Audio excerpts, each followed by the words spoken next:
Okay, let us show you how to do it with technique a little bit faster. And let's take a look at the table we are being asked. And from these elements of the table, we already solved 2 rows in this table.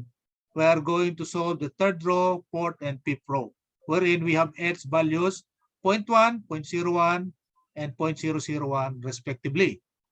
So let us show you my calculator how to do it.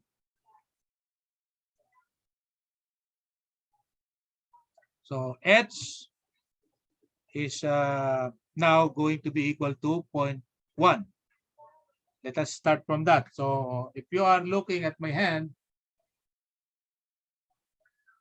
okay, so you would see that there are 3 functions that I'm going to solve. The same function actually, but different values for x plus x. Okay, so let us therefore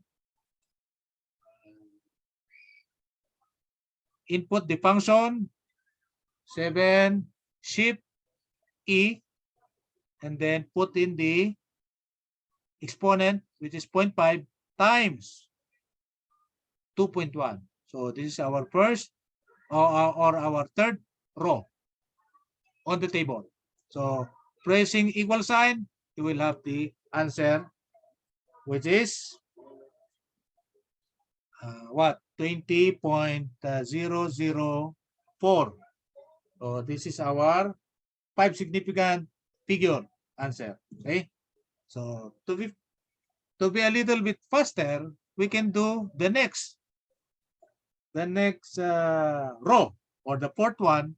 Therefore, we have to back to the function and replace this by 2.01. Okay, then again press the button equals, and then the answer would be 19.123. That is 5 significant figures. And then again for the next row, let us back again, and then actually do not delete anything, but just add 0.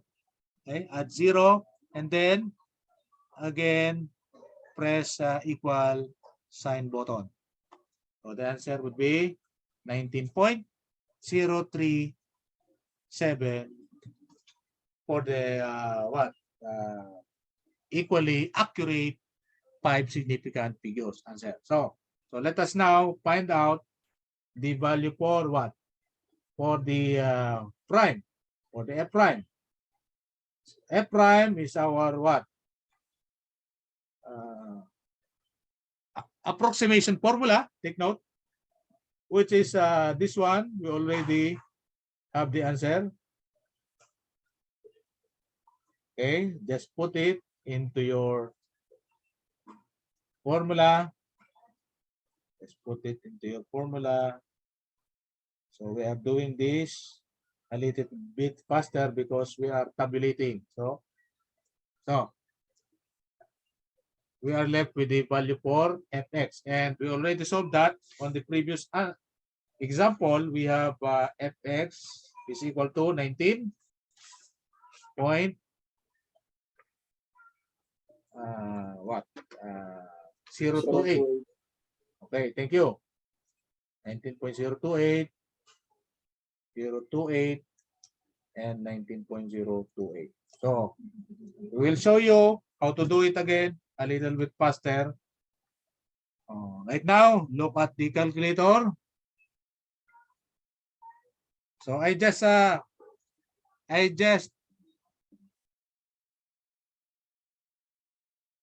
wrote it down on my paper. I hope you can see my paper. And now I am showing you in the calculator. Press AC to remove everything. Then press the parentheses, and then put in the first value for fx plus h. That is 20.004 minus the value of fx, which is 19.028, 0.028, and then press close parenthesis, then divide by 0.1. First, we are going to use 0.1 because that is the third row. Okay. By pressing equal sign button, you will have the answer. 9.76. 9.76. Okay. So that is 9.7600. We have to express in 5 significant figures. Okay. Okay. Now, let us do it faster by changing this denominator to be 0.01. So just add 0 and then go back to the value of fx plus x, which is supposed to be changed to what? 19.123. 123. And then again, press enter. So this is 9.5. Okay. So 9.5000. Okay. And then for the last one, okay, just change the value of denominator to 0.001. Then again, go to the value of fx plus h, which is 19.037. And press enter or equal sign. That is equal to 9. 9. Okay, 9.0000. So there are 4 zeros to express that our answer is supposed to be 5 significant figures. Now, let us compute for the